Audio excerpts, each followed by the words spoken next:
할렐루야. 5월 6일 토요일 원포인트 큐티 가운데 오신 여러분들을 주님의 이름으로 사랑하고 축복합니다. 오늘 하나님께서 우리에게 주신 말씀은 잠언 11장 1절에서 8절까지의 말씀입니다. 잠언 11장 1절에서 8절까지의 말씀 다 같이 한 목소리로 함께 읽도록 하겠습니다. 소견은 저울은 여호와께서 미워하시나 공평한 추는 그가 기뻐하시니라. 교만이 오면 욕도 오거니와 겸손한 자에게는 지혜가 있느니라.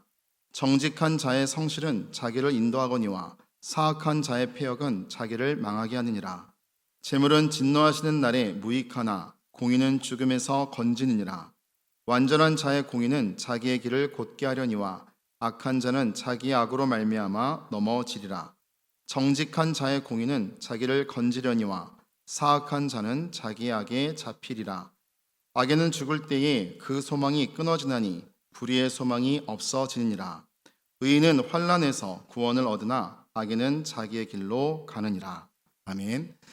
이 시간 정직한 사람이 받는 복이라는 제목으로 담임 목사님께서 큐티 인도해 주시겠습니다. 할렐루야.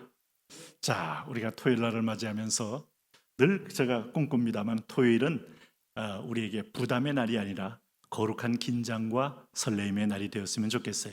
주님께로 나오는 날, 또 주님을 배우는 날, 또 주님께 예배하며 모든 인생 문제를 해결받는 날, 다 그렇게 되시기를 축복합니다.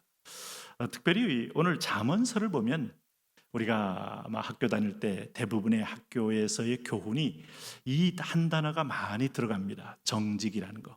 정직 다음에 근면, 성실. 아마 이 단어는 아마 어릴 적부터 평생 우리 주변에 별로 떠나지 않게 늘 들어왔던 단어입니다. 그러면 거꾸로 말하면 인간에게 왜 정직과 성실과 근면을 얘기할까 할 때 참 가장 정직하기 힘든 존재가 인간이다. 그리고 인간은 본질적으로 게으르다. 그리고 그 게으름 때문에 어쨌든 인간은 지름길로 가려는데 누구든지 불을 켜고 있다 하는 것을 느끼게 됩니다.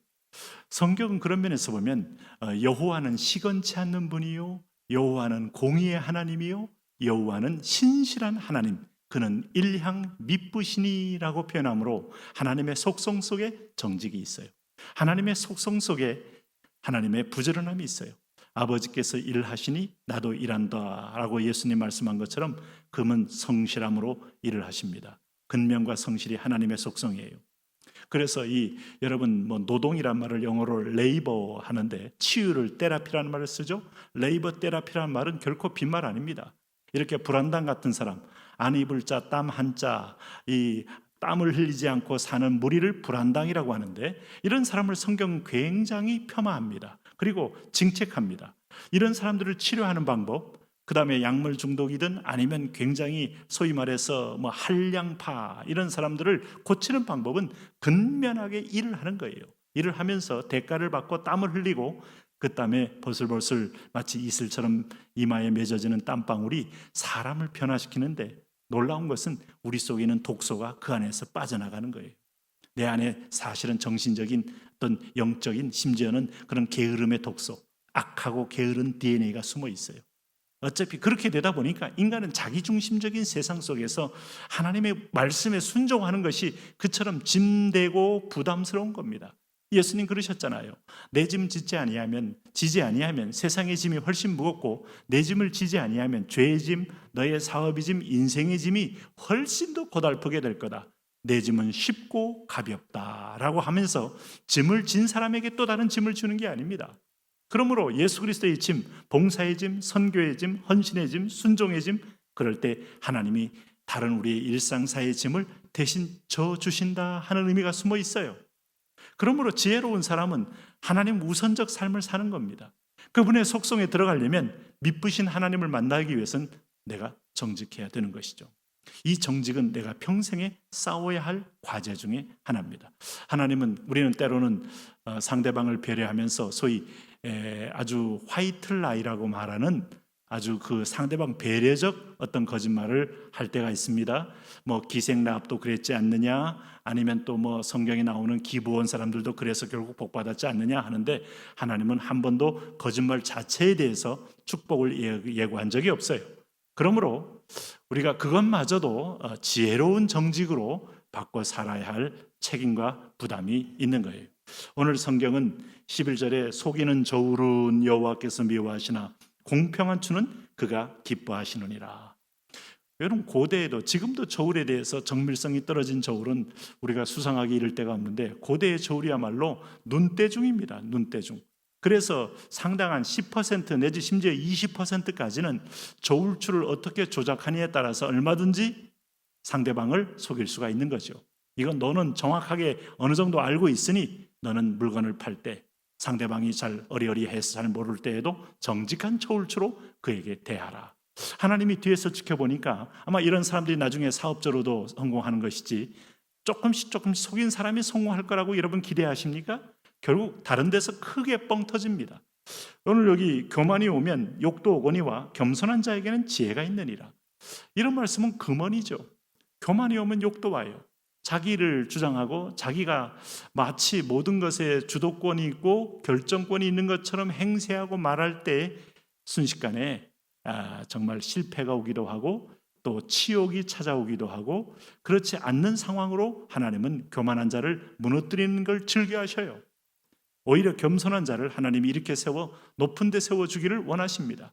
겸손한 자는 세워져도 배후에 하나님의 은혜를 고백하게 돼 있기 때문이에요. 오늘 3절에 보면 정직한 자의 성실은 자기를 인도하거니와 사악한 자의 폐역은 자기를 망하게 하느니라 해서, 결국은 성실의 파워, 폐역이라는 것에 마지막에 여러분 오늘 망조 두 가지를 우리가 안다면, 저는 짧은 경험입니다만은 제가 학생 때 보면 그 일찍이 중학교 때 예수님을 너무 체험하다 보니까 컨닝을 못했어요. 제가 어찌 보면 컨닝 못한 게 저의 인생 속에서 가장 큰 자부심이나 아니면 물론 전혀 안 했을 것 같지는 않는데, 어쨌든 저는 거의 99% 이상은 컨닝 없이 학창시절을 늘 보내왔습니다. 그러다 보니까 어차피 저는 컨닝을 안 할 거고 못 할 거니, 이건 내가 공부한 만큼 나올 거니 해야만 된다는 성실을 따로 이제 배우게 된 그런 열매가 있습니다.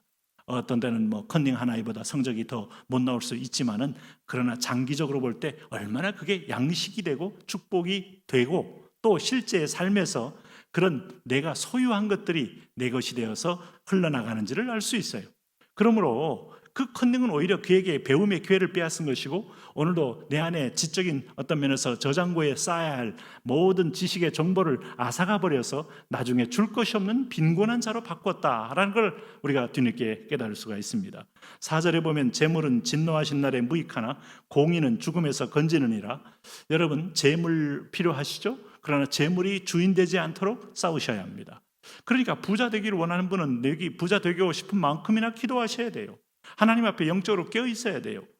오늘 5절 보세요. 완전한 자의 공의는 자기 길을 곱게 하려니와 악한 자는 자기의 악으로 말미암아 넘어지리라. 결국은 심판은 자기가 불러오는 겁니다. 이건 우리가 자초한다는 말을 써요. 스스로 초대하는 사람이 있어요. 패망을 초대하고 넘어짐을 초대하고 거짓이요 불법이요 오늘도 불안당 같은 삶은 스스로 망함을 초대하는 것과 같고, 완전한 자의 공의는 자기의 길을 곱게 하여 세운다. 정직한 자의 공의는 자기를 건지려니와 사악하는 자기의 악에 잡히리라. 악인은 죽을 때 그 소망이 끊어지나니 불의의 소망이 없어지느니라. 8절 보시면 의인은 환난에서 구원을 얻으나 악인은 자기의 길로 가느니라. 길게 보면 알파에서 오메가로 향하는 마지막 순간에 정직만이, 공의만이, 하나님의 의만이 남게 됩니다. 사도 베드로도 이 부분에 대해서 분명히 얘기했어요. 우리의 공덕은 마지막에 하나님의 불시험을 통과하게 된다 그랬어요. 불에 타지 아니하는 공덕, 하나님의 의, 하나님의 공의, 하나님의 정직으로 산 자만이 그것이 남아있다고 했습니다. 여러분, 아무것도 없는 바람 같은 인생을 사시겠습니까? 그래도 인생을 살면서 하늘의 보화를 남기겠습니까? 오늘도 보화가 가득한 인생 되시기를 바랍니다. 하나님, 그런 인생 되게 하여 주옵소서. 예수님 이름으로 기도합니다. 아멘.